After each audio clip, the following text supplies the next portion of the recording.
Today was the Levaya, the funeral of Chaim Kanievsky. I thought I'd speak a little bit about him and try to bring us into his world a little bit. Obviously, that's almost an impossibility, but a little bit. I felt a strong kesher, a strong connection to him. Around 20 years ago, I heard totally out of nowhere that you could just write a letter to him and he'll write you back. So that started my addiction to writing letters to Chaim Kanievsky on Motzei Shabbos and getting it back on Thursday. And that went on for a while. And it helped me a tremendous amount, gave me a tremendous amount of chizuk throughout the years that I'd get these letters from him. It had a big influence on my family also. He used to always discuss the letters at our Shabbos table. So I wanted to just try to bring ourselves a little bit into what he created and what he was about. So I figured the best way to do that is to start a little bit with his Sfarim that he wrote. And maybe over the course of this week, I'll have other opportunities to discuss more. But first, we'd start with the first sefer that he published. It was called the Nachal Eisan. Many of us maybe don't even know what that is, which is part of his whole chap, as we'll discuss. But this is the first sefer that he wrote. It came out in 3 steps. What it's about is all the laws of the Egla Rufa. What is that? It's an obscure halacha that obviously is not relevant to us today.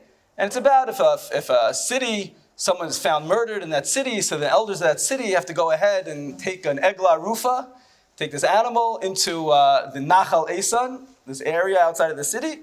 And there was a service that they would go ahead and do with this Egla Rufa. Okay?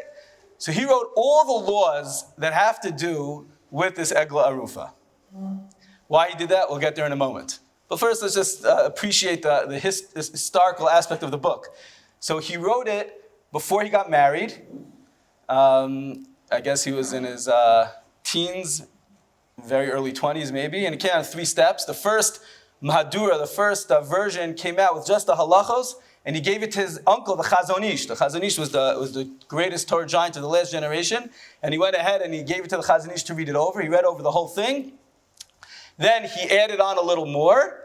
He gave that second version to the Chazon Ish as well. The Chazon Ish added some of his notes into it. Imagine he's writing his notes into his nephew's his book. Then the third one had a lot more added in. And that is the version that we have today that's published. You can buy it in the stores with all of the different ins and outs that he discusses over here. Now, just to appreciate all of it, every aspect of the Torah is put into this book.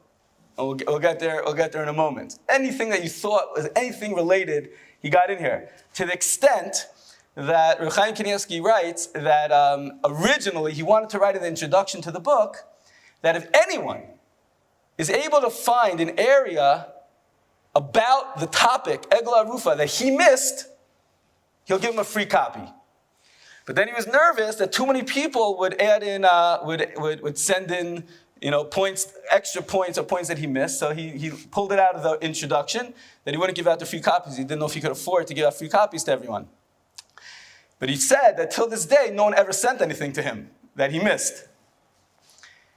But when it came out, he went to a very big Talmud Chacham, and he said, can you think of a topic that is related to the Egla Rufa that maybe I might have missed? So the Talmud Chacham right away said as follows: what would happen if the animal would have 2 heads? And part of the service is you take off the heads. He said, what if it would have 2 heads? Which head would you take off? So the Talmud Chacham knew that that's so obscure and impossible that there's no way he wrote about it. So on the spot, he said, I got that. In Siman Hay, I have a whole topic about that. What would happen if the animal has 2 heads? Okay. Around 7 years ago, Chaim Kanievsky put out another version of the book, and he added 3 things that he thought he missed. One of them was, what would happen if someone created a human being through the Sefer Yetzirah? Meaning he wasn't born through a mother and a father. He was created through this metaphysical, supernatural way called the Sefer Yetzirah. And that person would end up getting murdered. Would you still have to bring the Egla Rufa? And he discusses that as one of the things that he missed from the book. Okay, so he took every single possibility of this obscure topic that is not related, with nothing to do with us anymore, and he put it all into here. One of those topics that he discusses is the bracha. You have to make a bracha. These elders have to make a bracha when they perform the service. So what would be the nusach? What would be the text of the bracha? Some mitzvahs that we have, asher k'dushanim mitzvasav al mitzvat tzitzit. We use the word al. But if you wear a talis, right, lihitatef b'tzitzit. Sometimes you say the word al, and sometimes you say lit. So when do you say lit, and when do you say al? So in Siman Hey, he writes that there are 10 opinions about this, and he goes through all of the different opinions. He wrote this massive piece when he was 14 years old. When he was 14 years old, this part of the Nachal Eisan was written, and he put it in there. Okay, now why did he write this? And this is already now bring us into his world. So in the Hakdam, in the introduction, he gives 2 reasons why he wrote this book. Reason number 1, he quotes from the Sefer Hasidim. He says, the Sefer Hasidim writes, Katuv, a person should love a mitzvah that is like a meis mitzvah. A meis mitzvah is unfortunately someone who passes away and doesn't have any relatives and no one even knows who he is, and who's going to bury the person, who's going to take care of him. So a meis mitzvah, anyone should run and go ahead and take care of this deceased, because there's no relatives, no support system. You're supposed to go ahead and do it. So the Sefer Hasidim writes that sometimes there are mitzvahs like that no one even pays attention to. She'elacha oskim, no one does it. Kagon shetira mitzvah bezuya, people are degrading the mitzvah. O Torah she'en la oskim, or there's an area of the Torah that no one learns. Kagon shetir shebnei ircha lom de moed v'seder nashim, like maybe you'll see that the people in your city, they learn about the holidays, they learn about Seder Nashim, which is what we learn in yeshivas. But save the kachim, but all the laws of the Beis HaMikdash, etc., who's learning those things? It's not relevant nowadays. U'mesechas moed katan, or people don't learn about avelas, about mourning. V'tekabash hakol kinega kulam. Kihem dugmas meis mitzvah. That's like a meis mitzvah, and you should run to do it. You should go learn the areas of the Torah that people are neglecting, people aren't learning it.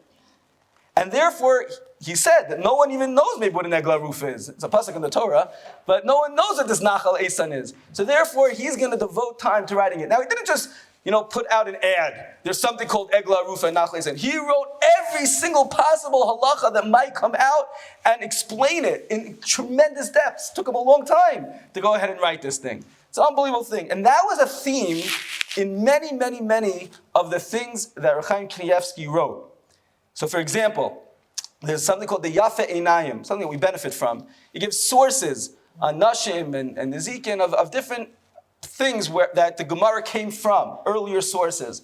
So on Zuraim, on the laws of agricultural laws, and Taros, purity laws, and the end of Kachim related to Korbanos, there is no Yafe Einayim, because, again, we're not relevant to us right now. So he went ahead, he wrote a sefer called the Tashlum Yafe Einayim, to write sources for every single statement that Chazal makes in those obscure areas. Or, for example, he wrote a sefer called Mare Makom. What's the Mare Makom? Every place that Rashi and Tosfos quote a Chazal, but don't tell you where it is, in all of Shas, he tells you where it is. He has a kuntres, he fills in the blanks for all the places that Rashi and Tosfos didn't let us know. Or there's a sefer called the Karnei Chagavim, all the laws of grasshoppers. Today it was spoken about at the funeral, a famous story about the grasshoppers, and that while he was writing the sefer Karnei Chagavim about grasshoppers, he needed to know what a grasshopper looked like. And a grasshopper popped right onto his windowsill. And he was able to stare at the grasshopper as long as needed until he was finished writing, and then the grasshopper went away. I remember I once said this over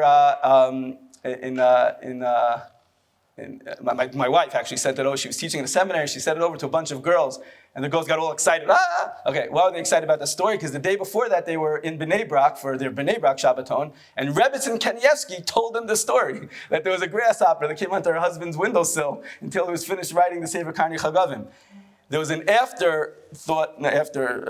proscript to the story, and that was that he was once with a professor who knew the anatomy of animals. He was a professor in the university, and he met up with Chaim Kanievsky, and he said, you got it wrong. The way you wrote it about the grasshopper is not correct. So Chaim Kanievsky felt very, very bad that he wrote a sefer about grasshoppers and there was a mistake in there. At that moment, the grasshopper came there, right in between them. They were able to pick it up and look at it, and Chaim Kanievsky was right. And I said this story once on Shavuos night in the World Center, where it was open and people came, and I said over the story about the power of Torah, that you see the people who hit levels of Torah, Hashem helps them out with their learning. And I said over the story, that's his professor, and a guy came over to me, not from Torah at all, a random person, he said, my uncle was the professor in Bar Ilan that this story happened to. And he said that the whole family knows that the story, that he tried to tell Chaim Kanievsky that he was wrong about the anatomy of the grasshopper, and the grasshopper had popped in again to show him that he was right. Okay, but then he wrote another sefer called Ksovis Kaka, which is about tattoos, and then he wrote the sefer called the Shekel HaKodesh, which is absolutely amazing. That's for another shmooze. Hopefully we'll have time this week. It's a mind-boggling book, all about the Rambam's Kiddush HaChodesh, sanctifying of the new moon, and shkalim, all the lachas of the donations of the shkalim that had to be in the Beis HaMikdash. Why did he pick these two things? So the reason is because those two things were the only ones that there's no mishabrura on in the Rambam's Zmanim. Meaning in the Rambam's laws of Zmanim, you have Sukkah and the laws of fast days and Pesach and Shabbos, everything's in there. But those two, there's no mishabrura on. So therefore he wrote, it looks exactly like a mishabrura. I have a copy downstairs if anyone wants to see it. It looks exactly like a mishabrura. And he wrote it on those topics. Again, these topics that other people aren't learning and weren't touched on by other people. Then of course his sefer Derech Hamuna also looks like a mishabrura. It's all on the Rambam's Zraim, all the laws of Shemitah and taking off Truma and Meiser, the whole thing. He wrote because people weren't learning it. There wasn't anything that totally took all of the halachas and put it in a way together. That was the Derech Hamuna. Then he started the Derech Chachma. The Derech Chachma is the same thing. So it looks like a mishabrura, but it's on the Rambam Hilchos Kachim. So it talks about the Beis HaMikdash, etc. He was not able to finish that. And then there's also the 7 Masechtos Ketanos, which many of us don't even know exists. But there's a Masechta called Avadim, and there's Masechta called Mezuzah, and he wrote on all of those because he felt no one wrote a proper explanation on it. So again, he went for the underdog, we'll call it. All of these areas of the Torah that people had not paid attention to, he went ahead and he spent his life, he spent years researching and learning it and writing it as if it was the most important thing right here and then. And that's one of the reasons that he wrote the sefer called Nachal Eisan. But then there's another reason that he gives. And this is very relevant to us, I think. He says, Ube'emes chutz mikol anal. Forget about that other reason, that it's a mitzvah to take care of the parts of Torah that no one else is learning. He says, but there's another more basic explanation. And he says, Kol divrei Torah kshurin zeh b'zeh. There's no such thing as, we understand the subjects, right? There's economics, and then there's history, and then there's science. They have absolutely nothing to do with one another, right? They're separate subjects. In the Torah, it's not like that. The Torah is one entity, and everything is dependent on each other, and there's nothing that you could learn in one area that's not relevant to other areas. And therefore, yes, it might be that in this Nachal Eisan, the laws are not nogea, they're not relevant for us today, but many of the laws that come out through that are relevant to areas that we need to know halacha l'maisa, that are relevant to us today. The entire Torah is one entity, and therefore you have to learn every area of Torah so that you can understand every area of Torah in the best way. But if there's an area that you're missing, so then you're missing in the other area as well, and therefore he says that he had to write the sefer for that reason. And someone once asked him, he said, how did you get Kol HaTorah Kula in every one of your Sfarim, every one of your sefer? You see that every theoretical possible explanation of scenario, etc., is all in there. You put it all in. How do you do that? He said, what do you mean? All the Torah is one. It's not there's something called Nachal Eisan. I'm going to be an expert in this subject. It's related to so many other areas of the Torah, and therefore he extrapolated from all areas and put it all in here. This insight is he highlighted in one of my favorite Divrei Torah from Chaim Kanievsky, and that is as follows. The Mishnah says in Pirkei Avos at the Perek Hey, it says, Hafach ba v'hafach ba dekula ba. A person should turn and flip over within the Torah because it's all there. What does that mean? So the Ruach Chaim, Reb Chaim Volozhiner, has a commentary on Pirkei Avos called the Ruach Chaim. And in the Ruach Chaim, he says as follows, a statement which, if Rastin would have been reading it, I just would have read right past it. He says, let me give you an example. He says, from learning the laws of Sukkah, you could be matir in a guna. You could have a woman who wants to remarry. She's married to someone and you want to get her unstrangled, right? You want to get her out of her husband. If you learn Hilchos Sukkah, you'll be able to do it.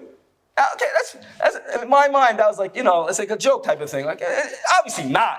By learning, the laws of how to build a sukkah, how are you going to help a woman who's married to an old man? That's obviously not. Okay, but it's giving an example. Like, everything's related to one another. But he didn't really mean that, right? No. But by Chaim Kanievsky, every word was precious.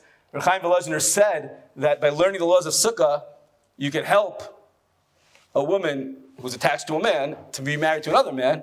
It must mean it. So he said, that's easy.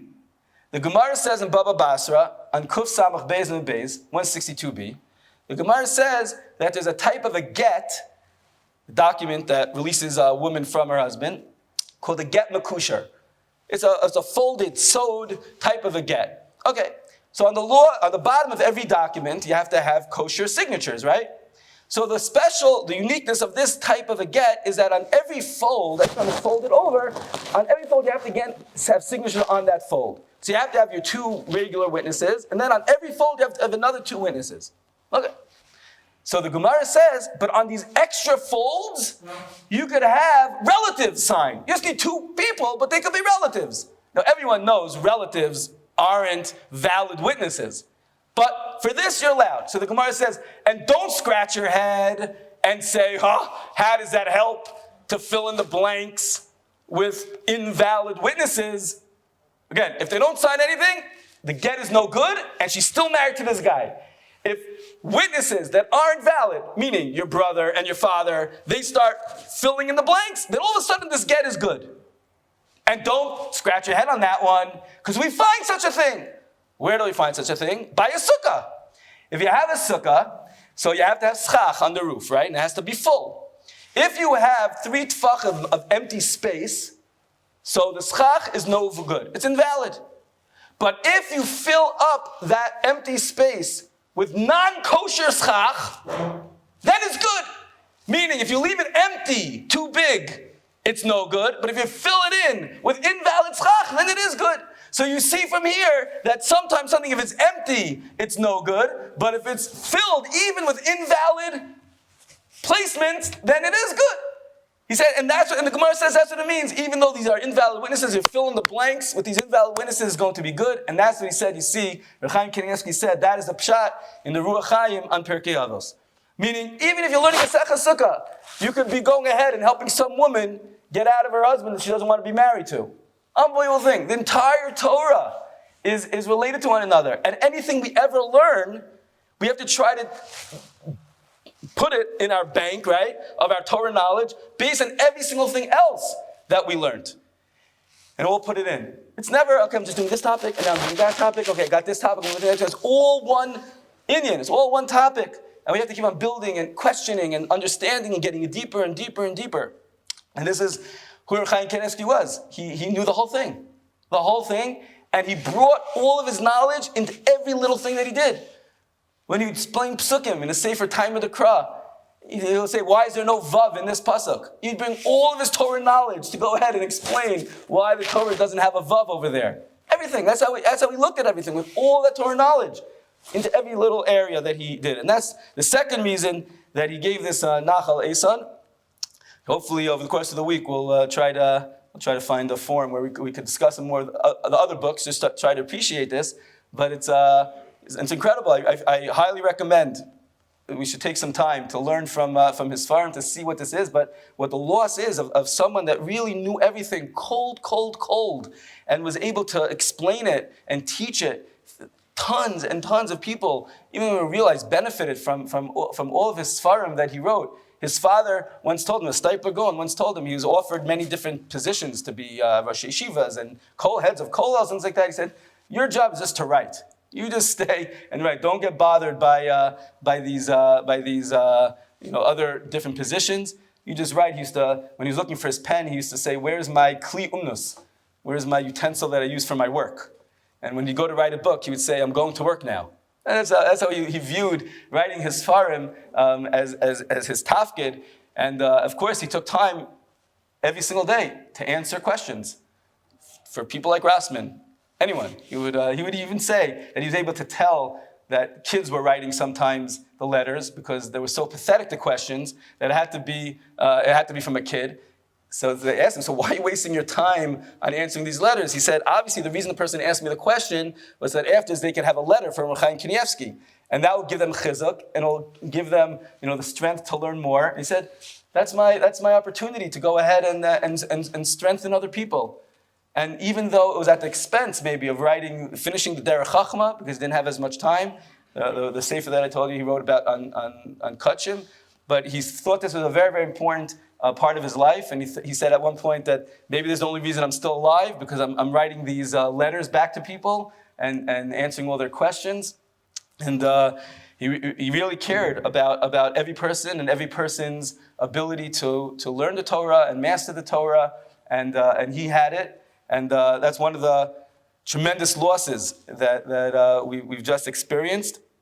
We should try to tap in to appreciate what that means, what that is, to have the entire Torah at your fingertips and to be able to put it all together into one big picture and to have the clarity. Bez Hashem will be able to get to high levels in the Torah, just like he would have wanted from us, and we could benefit from everything that he already put into this world. Shavua Tov.